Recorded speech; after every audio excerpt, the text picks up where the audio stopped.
जय श्री कृष्ण मित्रों। शिव शक्ति एस्ट्रोलॉजी में आपका स्वागत है। जैसे मैं आप लोगों को फलित करना सिखा रहा हूँ, कुंडली के द्वारा कैसे आप लोग फलित करेंगे और कैसे ग्रहों की स्थिति को आप लोग देखें, इसी के बारे में आप सबको बता रहा हूँ। आज हम लेके चलेंगे सरस्वती योग के बारे में। वहाँ देखा जाता है कि बच्चे पढ़ते हैं लिखते हैं, बच्चा पैदा हुआ और उसके जीवन में उसको शिक्षा है नहीं है, शिक्षा है तो कितनी है। सरस्वती योग जो बन रहा है उसको शिक्षा है, माँ सरस्वती का आशीर्वाद उसको मिल रहा है नहीं मिल रहा है, वो किन ग्रहों से देखें, उन ग्रहों की स्थिति कहाँ होनी चाहिए और उसका फल क्या है, ये आज हम आपको बताएंगे कि भाई सरस्वती योग बनता कैसे है, उसका फल क्या है और आप कैसे ग्रहों से कुंडली आपके सामने आ गई तो आप कैसे विचार करेंगे। यानी विचार करना, देखना आप लोगों को अवश्य आना चाहिए। तो आज हम देखेंगे सरस्वती योग के बारे में। तो सरस्वती योग के बारे में पहले हम आपको सूत्र समझा देते हैं, फिर आपको उदाहरण के द्वारा समझाऊंगा जिससे आपको अच्छी तरह से समझ में आ जाए। सबसे पहले आप सूत्र समझ लीजिए। सरस्वती योग में है कि शुक्र, गुरु और बुध, ये तीनों ग्रह लग्न से केंद्र में हो। केंद्र मतलब 1, 4, 7 और 10वें भाव में बैठे हुए हो या त्रिकोण में हो।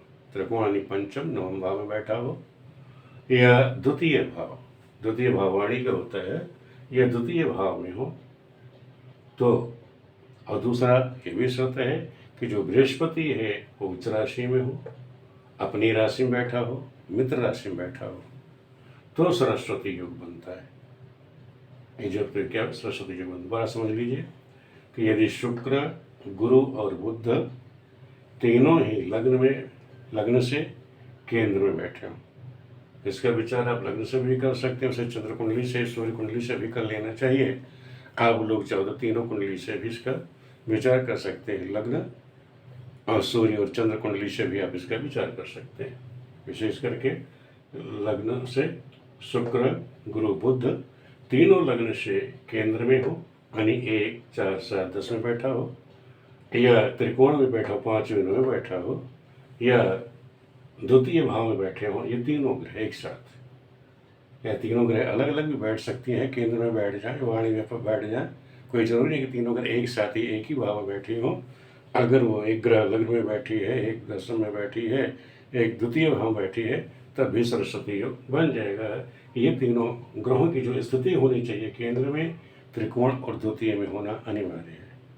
पुनः समझ लो कि बुध, गुरु और शुक्र को केंद्र में, त्रिकोण में और द्वितीय भाव में अगर है तीनों ग्रह हैं तो ये सरस्वती योग बनेगा।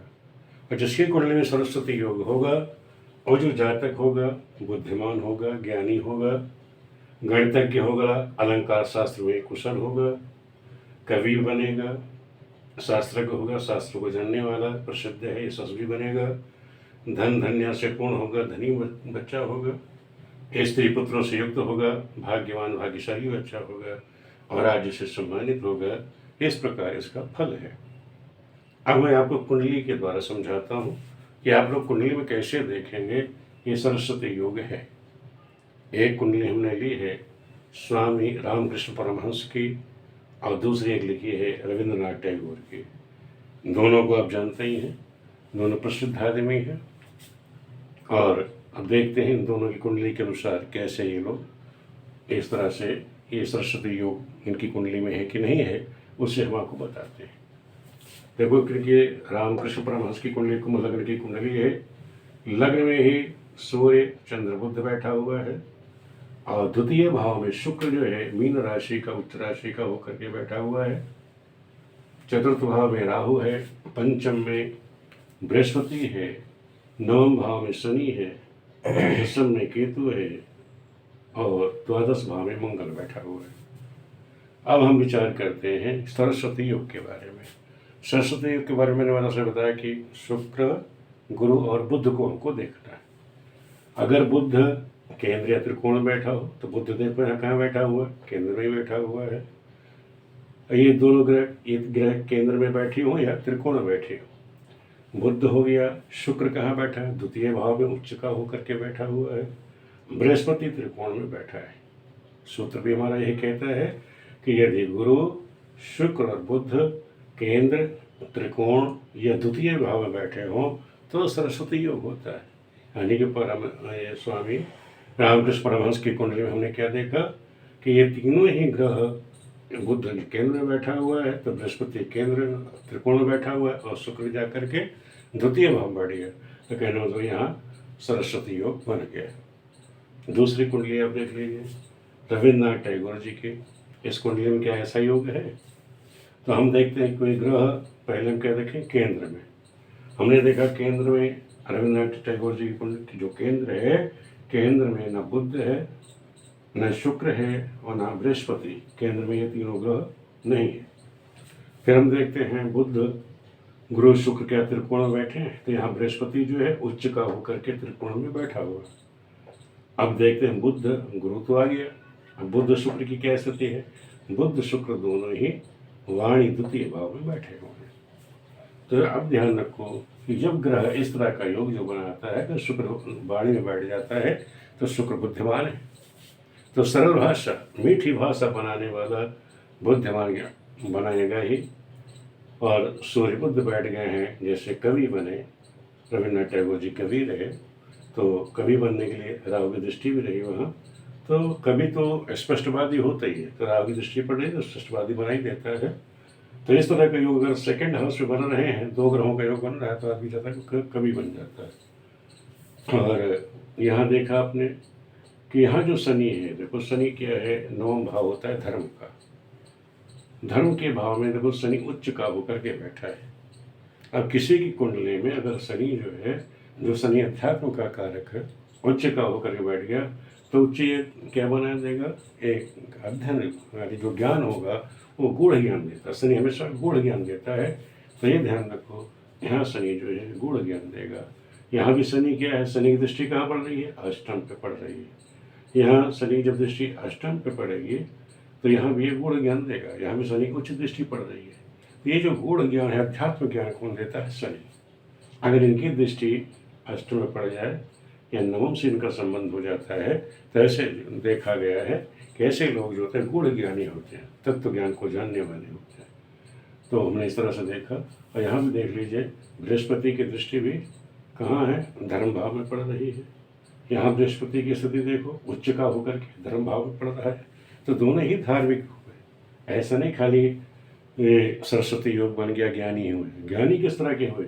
अध्यात्म को जाने। बृहस्पति किसका? अध्यात्म का, आध्यात्मिक ज्ञान देता है, तो बृहस्पति आध्यात्मिक ज्ञान को देने वाला हुआ, शनि जो है गूढ़ ज्ञान को देने वाला हुआ, रिसर्च वर्ल्ड। इस तरह हमने देखा कि सरस्वती योग इसके द्वारा, सरस्वती योग कैसे बनता है।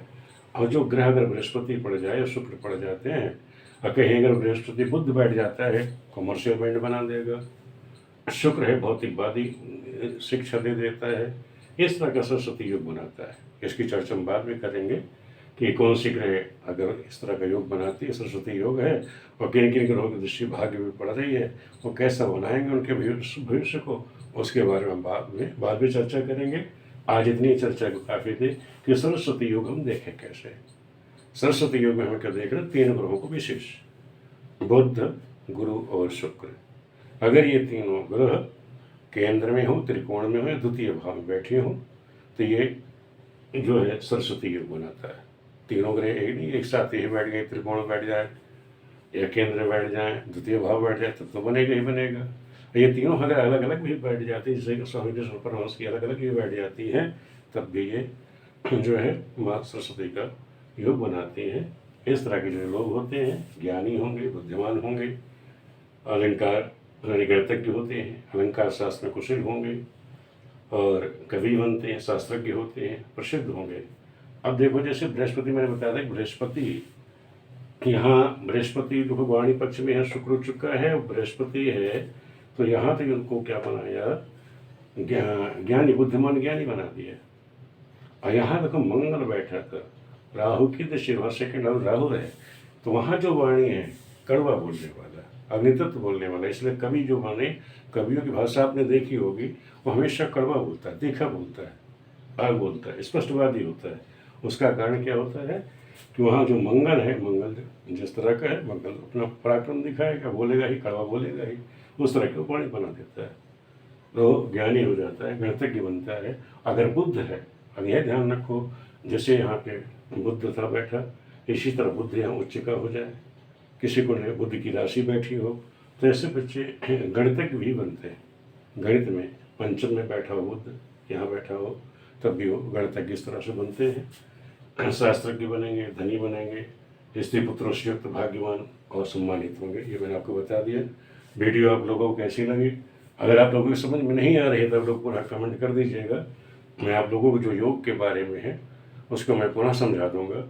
मेरी तो यही कोशिश है कि पहले आप लोगों को सूत्र समझाएं, उसका क्या फल है, फिर कुंडली के द्वारा हम उसको समझाने की कोशिश करते हैं कि आप लोग ये समझें कि उसको हम देखें कैसे, कुंडली में देखा विचारा कैसे जाए। तो देखना भी हमको आना चाहिए। वीडियो देखने के लिए आप सभी लोगों का बहुत बहुत धन्यवाद।